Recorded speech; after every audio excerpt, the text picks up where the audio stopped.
everybody, I'm Brittany Lewis, a breaking news reporter here at Forbes. Joining me now is Forbes senior contributor, Dr. Marshall Shepard. Dr. Shepard, thank you so much for joining me once again. Well, I would like to say it's good to see you again, Brittany, but usually when I'm seeing you, that means there's something bad going on with the weather.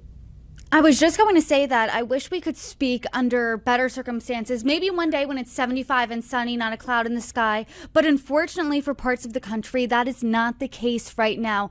All eyes are on Hurricane Helene. As we sit here right now, it just strengthened to a Category 3 storm. It's expected to intensify. And for Forbes, you wrote you are particularly worried about this storm. Why is that? There are so many reasons. First of all, it's a Category 3 storm. That's a major hurricane. We classify storms with Cat 3 or higher as a major storm. It is moving towards the Gulf panhandle of Florida. It's over the Gulf of Mexico right now. And what worries me are several things. One, there's plenty of warm ocean water. So until this storm makes landfall later this evening, it's going to likely intensify even more, perhaps to Cat 4. I can't rule out Cat 5. I'm not saying it will get to Cat 5, but I can't rule it out. The storm, Brittany, is also very large in physical size. So what that means is it's bringing storm surge even over to Tampa Bay and the western peninsula of Florida. It's spawning tornadoes in the peninsula of Florida. In Georgia right now, there are tornado warnings up as we are speaking. And so you have this large footprint, the storm surge, massive and excessive flooding. There's also something interesting in that there's already a front draped across the southeast, and that has been producing anywhere from 3 to 6 inches of rain in parts of Georgia, even before the hurricane even gets here. So there are multiple threats to the storm. I mean, it sounds really scary. And you said in Forbes that you felt this way similarly about storms like Sandy, like Harvey, Ida, Michael, and others. Are there any similarities between Helene and these storms? What the similarity is for me is when I started seeing in the models and in the data that I look at that this was going to be this magnitude of a storm. I mean, we have hurricanes often, we have tropical storms, but only certain storms give me that feeling in my stomach that this is going to be life altering for somebody somewhere. And that's what I felt with this particular storm, as I did with Hurricane Michael, as I did with Harvey and others. Now, there is one particular similarity with Michael in that the storm is so strong and it's going to be moving so fast that when it moves into Georgia, it's not going to have time to put on the brakes. It's not going to have time to weaken. And so places in southern and central Georgia like Macon, Albany, Valdosta, even Augusta are going to likely be under hurricane conditions in Georgia. I'm further north in the Atlanta area and parts of Athens where the University of Georgia is. Those regions could experience very strong tropical storm conditions to perhaps gust above hurricane strength. Our infrastructure and the people here aren't equipped or ready for that type of storm. So I expect downed trees, power outages, flooding that could likely impact this region for days. I'm going to ask what the people of Georgia specifically, since they aren't usually equipped to handle these storms, what they should do. But before that, you and I have talked before about other storms, and you've told us about how slow-moving storms are damaging because of how they just move in such a slow way. This one's fast-moving, and you called this a blessing and a curse.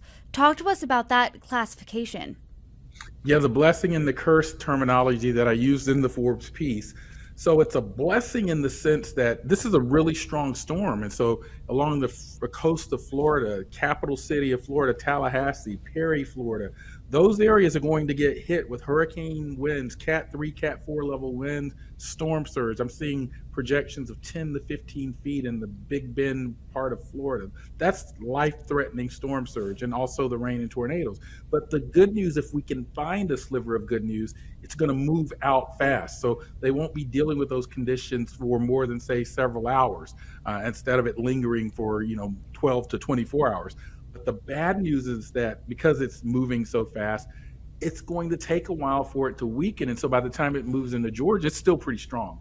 And so that's where we see concerns for our agricultural industry in that southwestern part of the state of Georgia is where many of your peanuts for your peanut butter and your pecans and your cotton and other products that you use, no matter where you live in the United States, much of that is likely grown in that part of Georgia. And so I'm always worried when I see a devastating storm moving into that region, but also just the uh, likelihood that it will knock out power from hours to days to perhaps up to a week.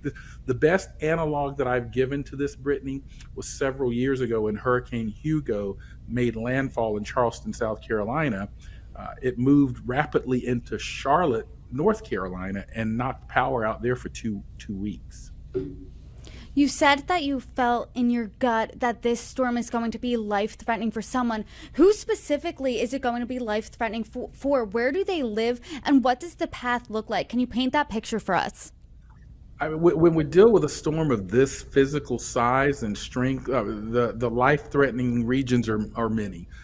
First of all, along the coast where we have the landfall, you have dangerous storm surge, and I always feel that people somewhat underestimate how deadly and dangerous storm surge is. So you're going to have 10 to 15 feet potential storm surge in the landfall region. But we're also seeing 5 to 10 feet of storm surge over on the west coast of Florida, Tampa Bay.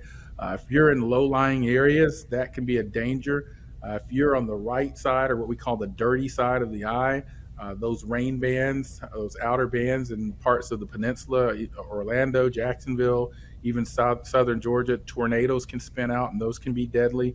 And then the wind and the rain. The deadliest aspect of a hurricane is usually water, the storm surge and the inland freshwater flooding from the rainfall.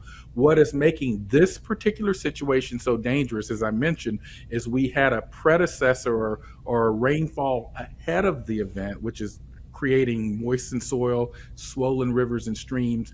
And then you're bringing in this massive hurricane that's going to produce its own flood potential on its own, added to that.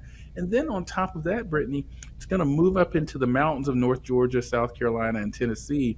And oftentimes you get a boost from the mountains. We call it orographic lifting. That's just a fancy term, which means the mountains give these rainstorms even more of a boost. So that leads to even more rainfall, flooding, and even things like mudslides and landslides that can also be very dangerous as well. And then finally, this is an unsung danger.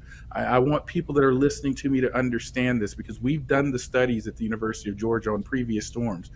A hidden way that people often can die in these types of storms has nothing to do, believe it or not, with the direct effects.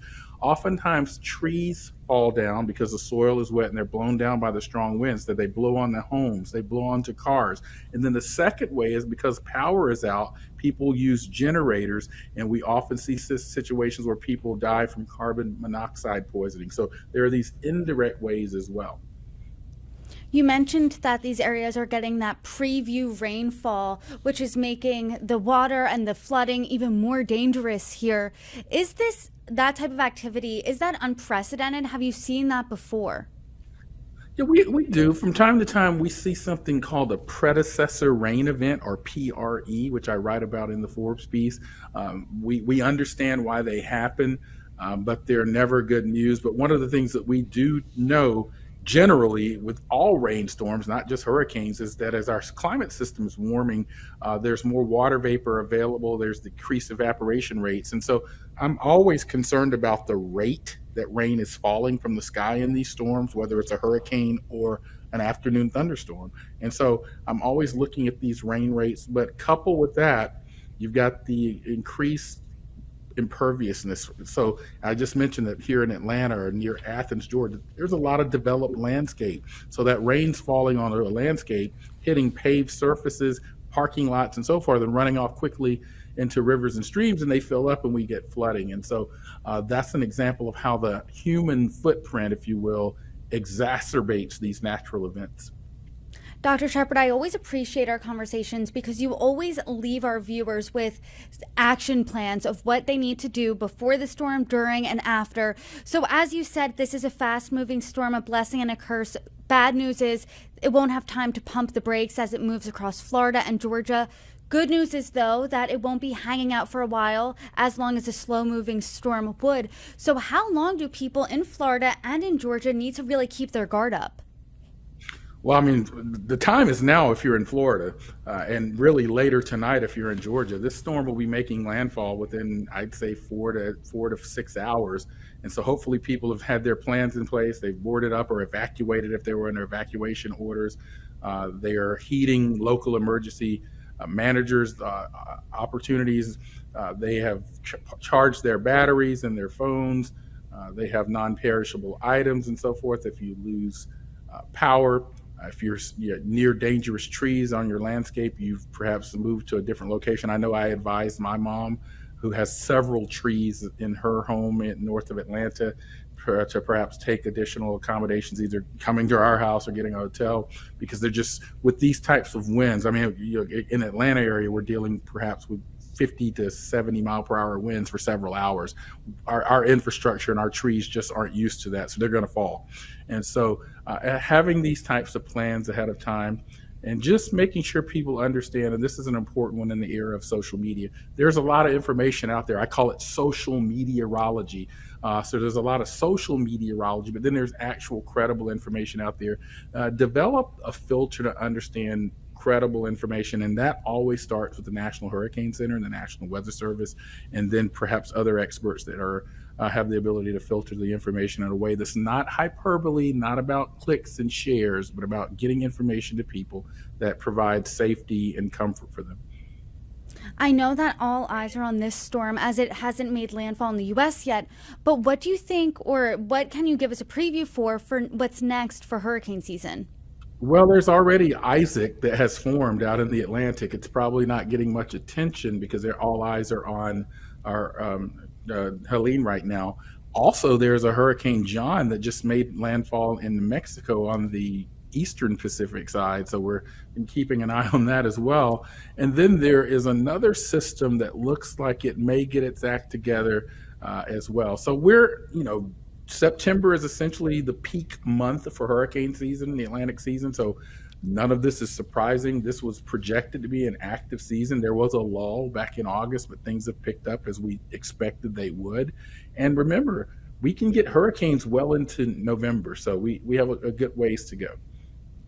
Dr. Shepard, I really appreciate you coming on here. And on a personal note, you mentioned that you're in Georgia now. I hope you stay safe. All of our viewers do. Thank you so much for providing us with this information. And as the storm develops, as more storms continue to develop, I hope you come back on and join me.